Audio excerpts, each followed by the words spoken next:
আজিৰ চেলেঞ্জত ভাত আছে, লগত আছে ঔটেঙা আৰু মাছ, ৰৌ মাছ। কথাতে কয় নহয় ঔৱে ৰৌৱে বুলি।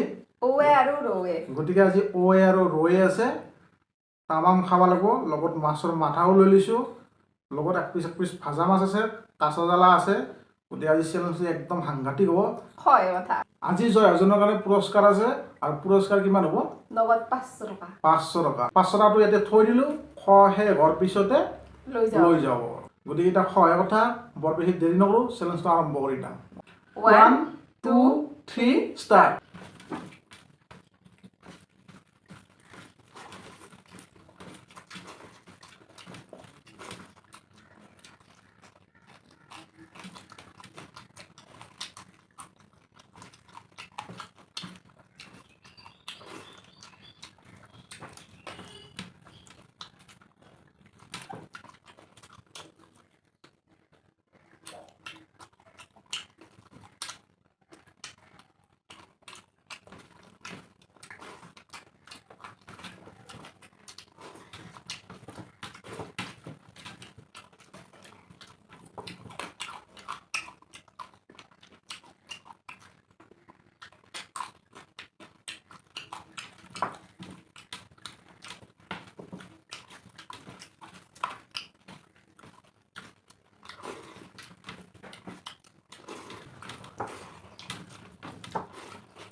তো গাইজ আজি 500 টকাৰ গৰাকী মই। অলপ না